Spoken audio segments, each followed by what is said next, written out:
Pete, look, you're changing. I know. I went through exactly the same thing at your age. No, not exactly.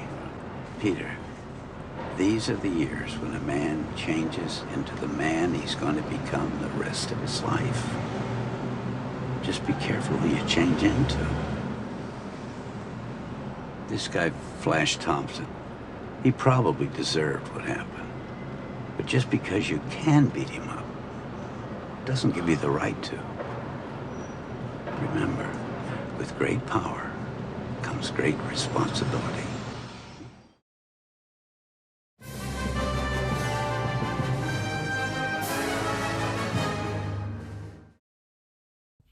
The hero cycle is a journey that a hero goes through on their adventure. The structure of the hero cycle is old and can be seen in loads of different characters, both likely and unlikely, and it's still something that's used in loads of different modern characters today, such as Luke Skywalker, Frodo Baggins, and Katniss Everdeen, just to name a few. But there's one hero's journey that began long ago, one of the earliest even, at least that we have our hands on. That journey is the Epic of Gilgamesh, with our hero, Gilgamesh.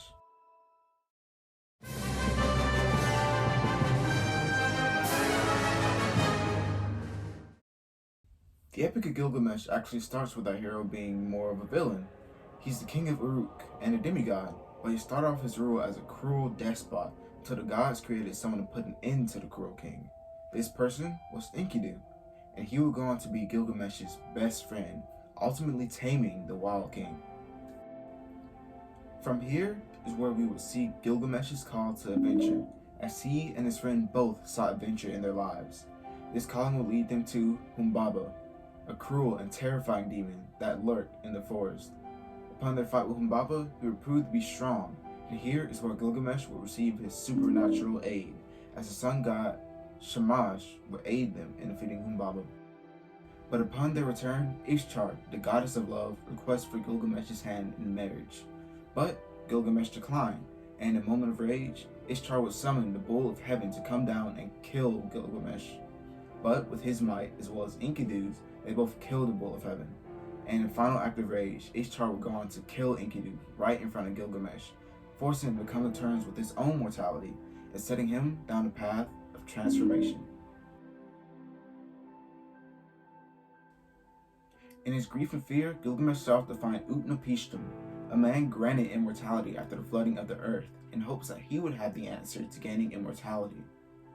Gilgamesh would travel for days with little rest until he reached Mashu, the mountain where Utnapishtim resided. Upon his meeting with Utnapishtim, he is given a test. Go 7 days with no sleep, and he will be granted immortality. Seems easy enough, except for the fact that Gilgamesh traveled miles upon miles just to get here, and he hasn't had all that much rest on his journey here. And staying up for 7 days just seems difficult already. In the end, Gilgamesh falls asleep almost immediately. Despite this, he is given one more chance, a plant that rejuvenates him. He finds this plant, but he sets the plant down just for a moment, and in that moment is taken by a snake, and Gilgamesh is left with nothing yet again, leading to his rebirth. Gilgamesh, for all the time that he spent running from his mortality, looking for a way to avoid it, he is left with nothing. And he cries. He is forced to stare down his mortality and come to terms with it, transforming him into a new man. He realizes that he cannot escape his mortality and that eventually he will die. But until then, it's on him to make the most of the life that he does have, to embrace his mortality, because in the end, that's what he is and what he always will be, immortal. This is his triumph, quite possibly the biggest one yet, and it's not over some larger-than-life monster or a goddess and her bull, but over his very own personal fear. And with this, he returns home, a different man from the one that started this adventure, but a better one for it.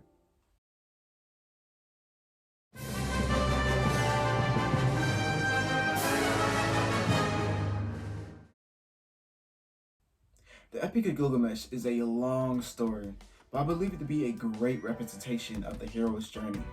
Not only does Gilgamesh go through the different steps, but he's hit what I believe to be the most important part of it, and that's the sort of relatability of the lesson learned. Now, I don't mean in the sort of, yeah, me and my boy went and killed a dragon last weekend sort of way, but but in the more of the ultimate lesson learned from the journey. You have all these heroes going through these insane challenges, fighting in wars, mythological creatures, literal demons, and all these other things. But by the end of it, they'll learn some human lesson, something that me and you worry about, without having to go through even half of what they went through. And that'll end up being the hardest thing for them to overcome. But they'll still do it. They'll still walk away a better person because of that thing that they triumphed over. And that is seen in Gilgamesh. He actually killed a demon and a bull from heaven, but the hardest challenge for him was the thought of death, something that everyone worries about at one point or another. And seeing him struggle and overcome that sort of tells us that we can do it too, that we're not alone, that even these insanely strong heroes go through the same struggles that we do. And that's what qualifies Gilgamesh as a hero.